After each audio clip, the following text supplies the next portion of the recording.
The alien war dog, if it could even still be called that, lay chained in the center of the Galactic Federation's maximum security containment facility.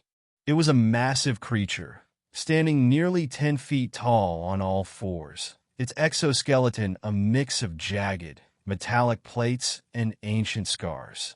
Its once glowing eyes were now dim, and its body was restrained by thick, pulsating energy bands. It had been brought here long ago as the last surviving relic of the Karkal War, a conflict so devastating that its horrors have been classified across dozens of star systems. The creature was known as a Sothary, a genetically engineered war beast bred by the Karkal for destruction.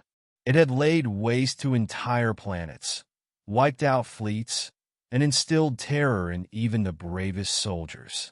But now, it was a shadow of its former self, confined in a sterile cell and feared by all who worked in the facility. No one dared approach it, except one. Thomas Reyes was an ordinary human, a xenobiologist by training. He was known for his unorthodox methods and an unusual lack of fear when dealing with dangerous alien life forms. When the Federation announced a study initiative on the Sothary, Reyes volunteered immediately, much to the horror of his peers. "You're insane," a colleague told him. "That thing's a killing machine. It doesn't feel, doesn't reason. It'll tear you apart the moment it gets the chance." Thomas only smiled. Everything feels, even monsters. When Thomas first entered the containment chamber, he felt the weight of 100 eyes on him.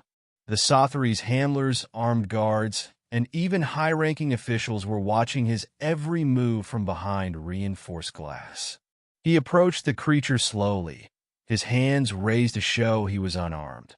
The war dog's glowing eyes flickered faintly as it lifted its massive head to observe him. For the first time in years, it moved. "Hello," Thomas said softly, his voice calm and steady. "I'm not here to hurt you." The Sothary's nostrils flared, and a low growl rumbled through the chamber, vibrating the very walls. The guards tensed, ready to activate the containment bands. But Thomas didn't flinch. Instead, he sat down cross-legged on the cold floor, well within reach of the creature's massive claws. He placed a small device in front of him, projecting holograms of various creatures and landscapes. "Do you remember this?" he asked, showing an image of a lush, green planet. "Your homeworld. This is where you were created." The Sothary's growl subsided slightly, and its eyes followed the projection. It didn't attack. That alone was progress. Over the next several weeks, Thomas continued his visits. Each time, he brought something new. Holograms of Karkal soldiers, recordings of the Sothary's past battles, even snippets of the strange, guttural language the Karkal had used to command their war beasts. He spoke to the creature as if it could understand him, narrating the history it had lived through. And slowly, something remarkable happened. The Sothary began to respond. It would shift its massive body closer to Thomas, tilting its head as if listening. Its growls became less threatening, more inquisitive.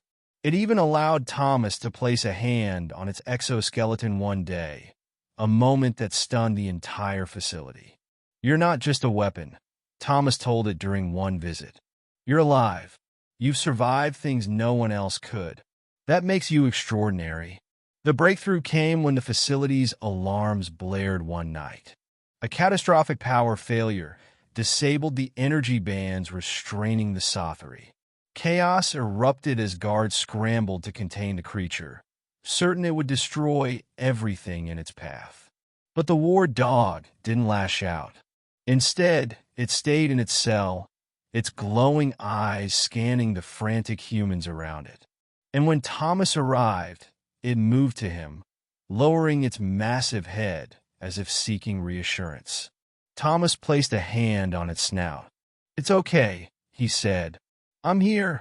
The incident changed everything. The Federation began to see the Sothary not as a mindless killing machine, but as a sentient being, a survivor of a war it never asked to fight. Under Thomas's guidance, they worked to rehabilitate the creature, even giving it a name, Kale. Kale and Thomas formed a bond that defied understanding. The once feared war dog became a symbol of resilience and redemption, proving that even the most terrifying beings could find peace if given the chance. Years later, Thomas and Kale stood side by side as ambassadors for a new era of understanding between species. And while many still whispered of the war dog's violent past, they couldn't deny the bravery of the one human who dared to see beyond the fear, and the creature who dared to trust him.